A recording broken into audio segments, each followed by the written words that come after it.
12-year-old Marcus Ellison wasn't exactly thrilled to be running errands on a weekday afternoon. Given the choice, he'd have much rather been at Liberty Park near his school in Macon, Georgia, tossing a football around or watching YouTube videos on his cracked tablet. But when his mom handed him a manila envelope after school and asked him to drop it off at the bank, he didn't ask questions. That's just how things worked in their home. When Naomi Ellison spoke, you didn't debate her, you listened. Standing in front of the hallway mirror, Marcus tried to smooth the wrinkles out of his hoodie. His jeans were a little too long and bunched awkwardly over his sneakers, still dusted from a lunchtime game of kickball. He half-heartedly wiped a smear of dirt off the side, gave up, and shrugged. Whatever. He had the envelope and the deposit slip. That was what mattered. Straight there and straight back, Naomi called from the kitchen. Her voice carried that no-nonsense warmth that could slice through static. Don't let anybody talk you into stopping for chips or soda. I won't, Marcus called back, zipping his hoodie. You trust me, right? I do, she said, walking in and handing him the documents. She was still in her navy blazer from work, her heels clicking gently on the wood floor. Her face was tired, but her eyes stayed sharp, like they always did, always alert, always reading the room. Marcus looked up. Do I tell them I'm your son? Naomi paused. Only if they ask, she said. Just hand it over at the front desk. If they need anything else, tell them to check with the office. He nodded. Marcus, she added, crouching slightly so they were eye to eye, don't let anybody make you feel small in that building. You hear me? A crooked smile formed on his face. They won't. It was about a 12-minute walk to Langston and Burbank. The sun was lowering now, casting gold streaks on the sidewalks while traffic thickened along Houston Avenue. Marcus kept one hand buried in his hoodie pocket, the other clutching the envelope tightly as if it held a winning lottery ticket. When he reached the intersection, he paused, watching the bank across the street. It looked ordinary, red brick, polished metal signage, big tinted windows. But he knew the truth. This wasn't just where his mom worked. She owned it. Owned, as in president and founder. That part tripped people up. He'd seen it happen countless times, when Naomi introduced herself at meetings or signed documents in front of strangers. There was always a double take, like they were waiting for someone else to step forward. Someone older, whiter, male, but not her.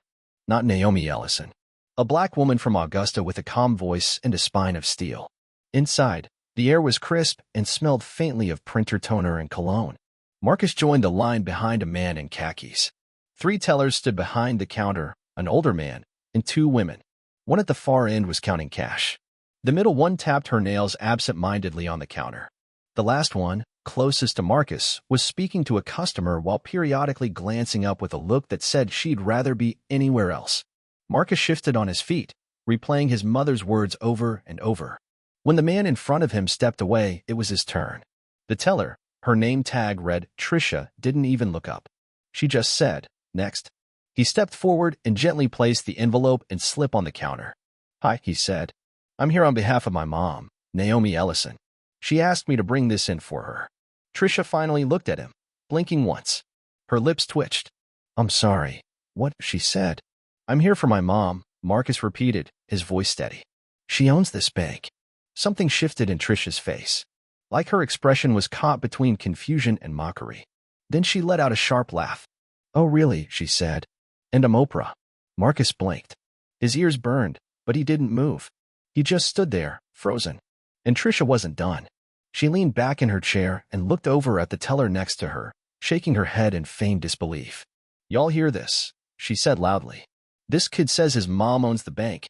The woman next to her paused, fingers frozen on the keyboard. Customers behind Marcus shuffled uncomfortably. He could feel eyes drilling into the back of his neck. "I'm not lying," he said, holding his chin up. "Her name is Naomi Ellison.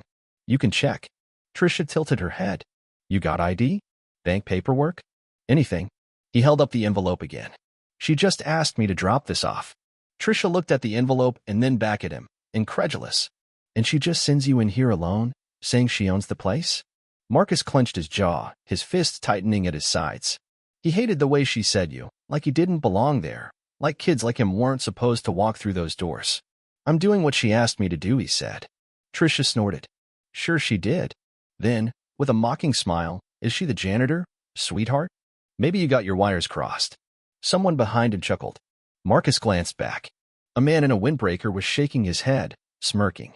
For a second, Marcus thought about leaving. just dropping the envelope and walking out. But something in him said no. She owns this building, he said quietly. Her office is upstairs. Trisha crossed her arms. Then maybe she can come down and explain it. And then the door opened.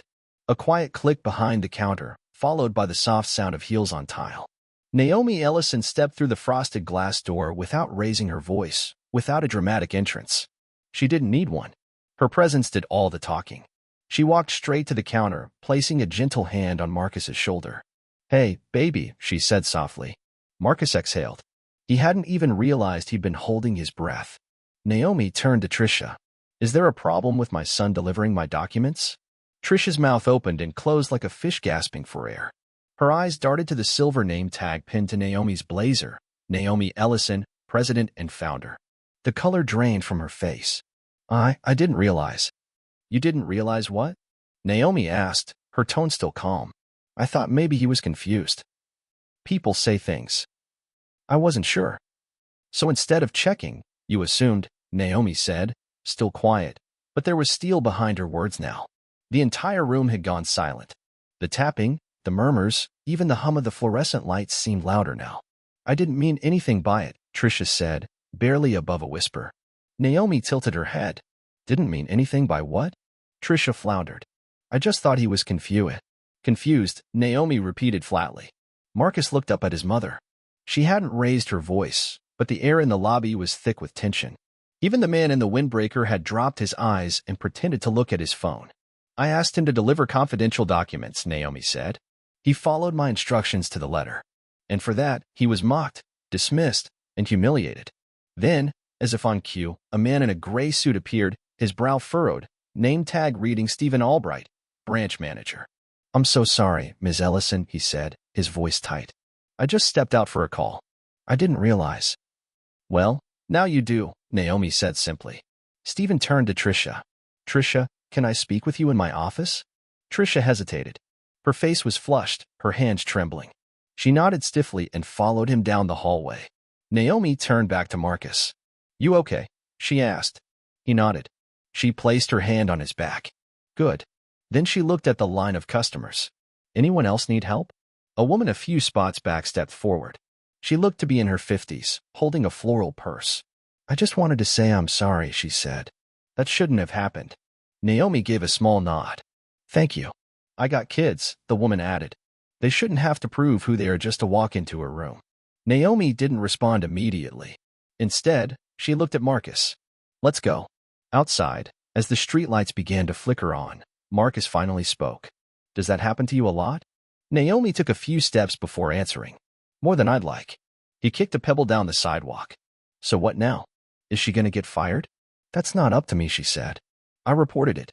What the bank decides after that is on them." "But she laughed at me," he said. "She called you the janitor. Made everyone look at me like I was lying." "I know," Naomi said. "And she'll have to live with that." They stopped at the crosswalk. "You handled yourself better than most adults would have," she said. "You didn't yell. You told the truth. You stood your ground. That means something." Marcus looked down. "Felt like I didn't do anything." "You did exactly what I asked," she said. "And more. I'm proud of you." And though the walk home was quiet and the sky darkening overhead, Marcus didn't feel as small as before. Something in him had changed. He had faced something he didn't expect, and he hadn't backed down. And in that, he found something new, something steady, something strong.